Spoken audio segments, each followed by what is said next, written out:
Olá, irmãos. A nossa devocional de hoje é baseada no texto do Evangelho de Marcos, capítulo 1, do versículo 9 ao versículo 13.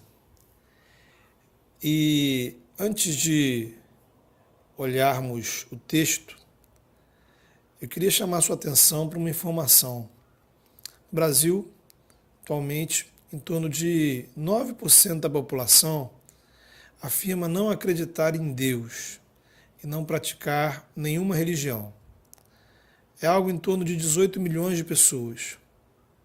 Em contrapartida, o percentual total de pessoas que se declaram cristãs é de quase 90% da população, aproximadamente 190 milhões de pessoas. Diante desses números, eu acho importante fazermos algumas perguntas. Primeiro, será que essas 190 milhões de pessoas conhecem o Deus que elas dizem acreditar? Porque muitas pessoas têm servido a um Deus imaginário. Ela pratica uma religião inventada na sua cabeça, com seus gostos e preferências pessoais, sem base alguma. Será que o Deus que você professa é aquele que se revelou na história ou é aquele que você idealiza na sua mente? Uma outra questão é: que diferença está fazendo na vida dos que creem essa fé que afirmam professar? Porque, infelizmente, muitas pessoas que se consideram cristãs acabam por viver um ateísmo prático.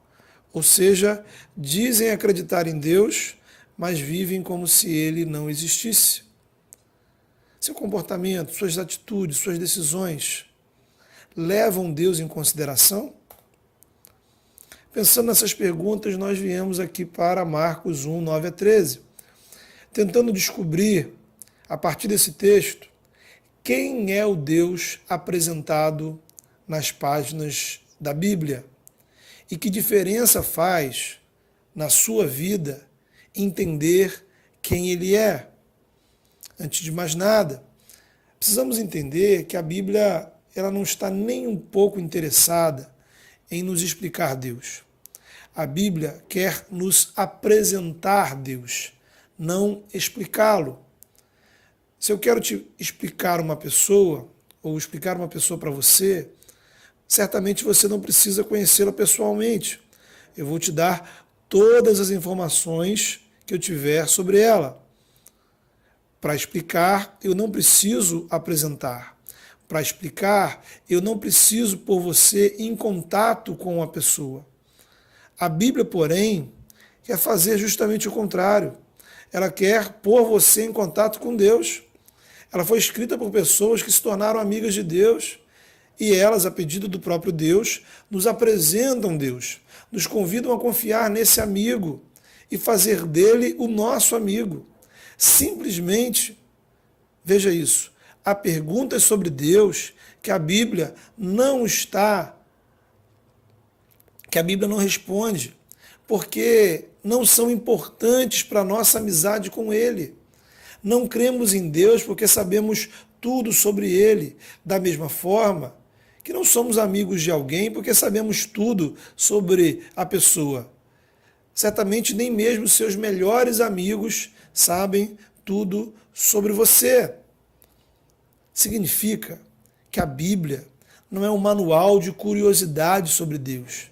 Ela é um convite acompanhado por uma carta de apresentação. Quem é, portanto, esse Deus apresentado na Escritura e que podemos visualizar aqui nesse texto de Marcos? É o Deus Pai, Filho e Espírito Santo. Esse texto é importante porque ele nos apresenta a pessoa do Pai, que vai dizer para Jesus: este é o meu Filho amado. Ele nos apresenta Jesus como o Filho de Deus e nos revela o Espírito Santo como aquele que foi derramado sobre Jesus. Assim, nesse texto, vemos claramente as pessoas do Pai, do Filho e do Espírito Santo em relacionamento. E há vários outros textos no Novo Testamento na mesma linha, apresentando as três pessoas da divindade juntas, o Pai, o Filho e o Espírito Santo. Mas aí surge a velha pergunta: se são três pessoas, não seriam três deuses? A Bíblia, de forma unânime, responde que não. Primeiro, porque em nenhum lugar da Bíblia seus autores se referem ao seu Deus no plural. Portanto, Deus, ele é Pai, Filho e Espírito Santo. Deus é no singular. Segundo, os autores do Novo Testamento afirmam que Deus Pai é o mesmo Deus único que atuou no Antigo Testamento. Terceiro lugar, o entendimento bíblico é que a partir do Novo Testamento, este único e verdadeiro Deus resolveu se mostrar mais claramente à humanidade. Ele fez isso enviando o seu Filho. Deus é Pai, porque ele possui um único e eterno Filho. O Natal é a festa onde comemoramos que o Filho de Deus, eterno e totalmente divino, foi concebido no útero de Maria e nasceu como um pequeno e frágil bebê. Jesus, então, é o Filho de Deus que se tornou ser humano para nos revelar, nos mostrar quem é Deus. Quer dizer que até aquele momento da história, Deus Pai, Filho e Espírito Santo eram completamente invisíveis aos olhos humanos. Daí a Bíblia vai afirmar que Jesus é a imagem do Deus invisível. O Filho de Deus se tornou ser humano, carne e osso como eu e você, para que pudéssemos conhecer melhor Deus. E através de Jesus podemos conhecer Deus. E através do ministério de Jesus podemos nos tornar filhos de Deus. Pela sua morte na cruz e sua ressurreição, Jesus tem o poder de nos tornar amigos de Deus. Jesus é a ação de Deus para que toda inimizade entre você e Deus fosse quebrada, todas as barreiras destruídas, e agora você pode ir ao encontro de Deus, ter Ele como seu Pai, seu amigo. Por isso o próprio Jesus afirma em João 15 que seus discípulos não são mais chamados de servos, mas de amigos. Portanto, crer em Jesus não é deixar de crer em um único Deus. Confessar Jesus como seu Senhor e Salvador é confessar a existência de um único Deus eterno, que é Pai, Filho e Espírito Santo. E assim como o Filho, o Espírito Santo é eterno e divino, juntamente com o Pai e o Filho. O Espírito Santo é aquele que realiza a ação de Deus dentro do ser humano. Assim, ele já agia no Antigo Testamento. Nem o Filho de Deus, nem o Espírito Santo passaram a existir no Novo Testamento. Eles são eternos com Deus. Contudo, quando Deus Pai enviou o seu Filho, iniciando uma nova etapa no relacionamento da humanidade com Deus, ele também enviou a plenitude do Espírito Santo sobre Jesus. Jesus recebe o Espírito Santo porque é o poder do Espírito Santo que irá capacitá-lo a cumprir seu ministério. E após sua morte na cruz, Deus Pai o exaltou, ressuscitando dos mortos. Cristo, exaltado nos céus, envia sobre a igreja o mesmo Espírito que agiu sobre ele. É o que se cumpriu no famoso dia de Pentecostes, quando o Espírito Santo foi derramado sobre todos os discípulos de Jesus que estavam reunidos como igreja, capacitando-os para cumprir a missão de serem o corpo de Cristo na terra, levando o Evangelho a todas as pessoas em todas as nações. Hoje, toda e qualquer pessoa que confessa Jesus como seu Senhor e Salvador recebe na sua vida o Espírito Santo. Se você já creu em Jesus, o Espírito Santo foi derramado sobre a sua vida. Hoje, o Espírito Santo age no meio da igreja e através da igreja, porque a igreja é o corpo de Cristo. Por isso, a importância de estarmos reunidos para cultuar em cada culto, o Espírito Santo age dentro de você, na sua vida.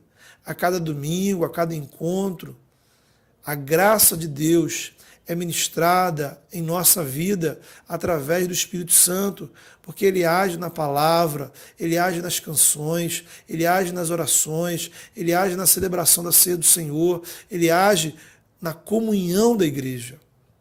E depois, tanto dentro da igreja quanto fora dela, o Espírito Santo transforma você em instrumento da graça de Deus. Você recebeu o Espírito Santo para abençoar pessoas, levando a graça em palavra e ações. Hoje, além do Espírito Santo agir no meio da igreja, através da igreja, ele age dentro de nós. Tudo que Deus produz na sua vida é por intermédio da ação do Espírito Santo. Se Deus já transformou alguma coisa na sua vida, foi porque o Espírito Santo agiu em você. Se há na sua vida virtudes, dons, habilidades, isso é resultado da obra do Espírito Santo.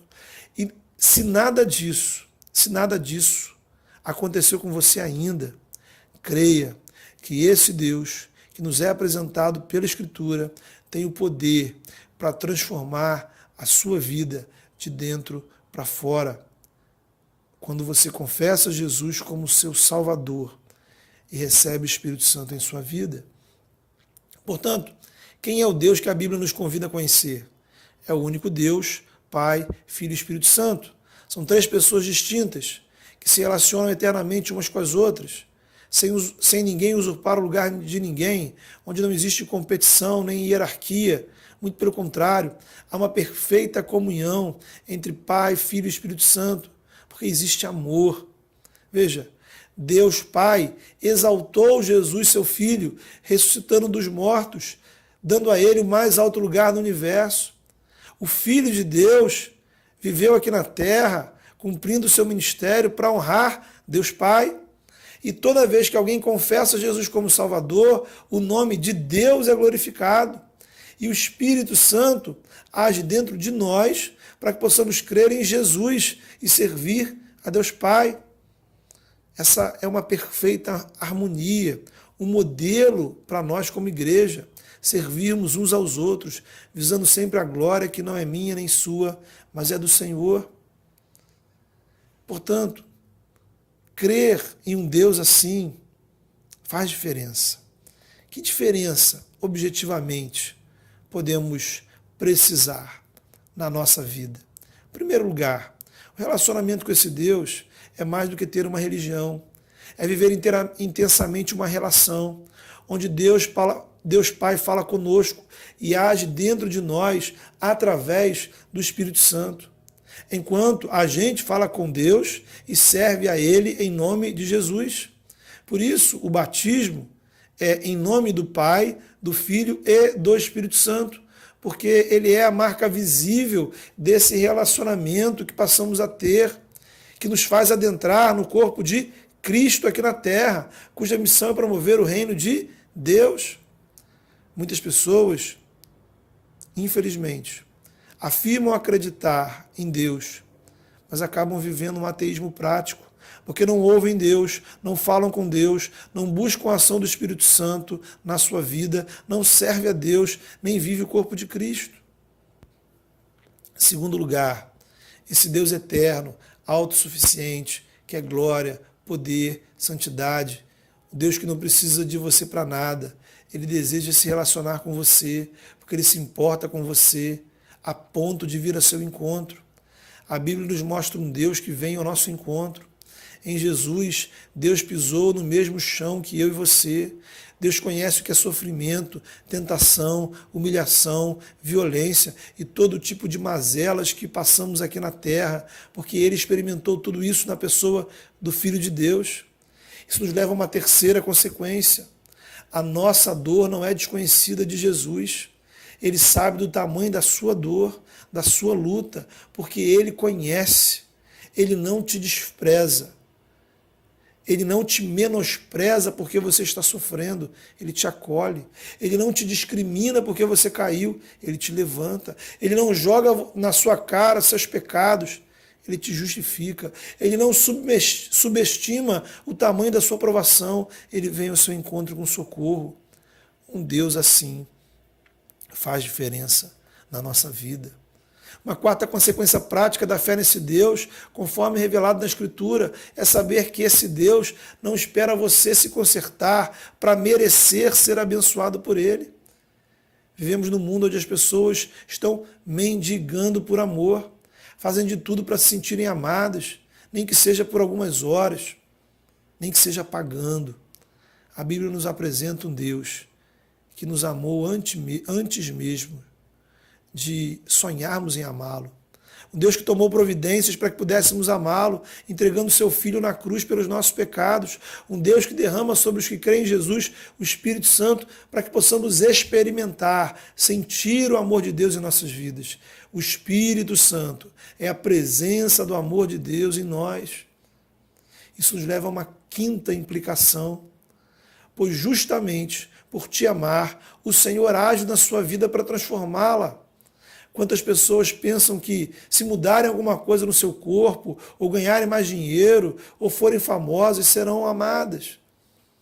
A transformação da sua vida não é condição para você experimentar o amor de Deus. É exatamente o oposto. É experimentando o amor de Deus que a nossa vida é transformada. Crer em um Deus assim nos livra da paranoia de uma religião legalista, onde eu quero fazer um monte de coisas para sentir amado por Deus. Também nos livra da paranoia de achar que ao primeiro pecado Deus vai me menosprezar. O Deus revelado na Bíblia não menospreza pecadores. Pelo sangue derramado na cruz, Deus acolhe e perdoa o pecador. Pela ação e obra do Espírito, Deus transforma o pecador. Em sexto e último lugar, crer em um Deus assim muda a maneira de encararmos nossa vida. Pois apesar de absolutamente Deus não precisar de nós, Ele nos convida a sermos cooperadores da obra que Ele está fazendo no mundo. Assim como Deus Pai enviou Jesus e o capacitou com o Espírito Santo, Deus te envia e te capacita com o Espírito para promover o reino dele através de palavras e atitudes. Esse Deus não é um mero espectador dos acontecimentos da sua vida. Ele intervém, ele se envolve na sua história. Da mesma forma, ele não espera que você seja um mero espectador da obra que ele está fazendo no mundo, na igreja e através dela. Jesus não morreu na cruz nem enviou o Espírito Santo para você ficar no sofá. Ele te chama a se envolver na obra de transformação que Ele mesmo está realizando nessa cidade, nesse país, nesse mundo, dentro da igreja, através da igreja, na vida de homens e mulheres que precisam ter sua vida transformada. Será que é nesse Deus que você crê? Será que a sua fé em Deus tem feito diferença na sua vida? Deus abençoe. Amém.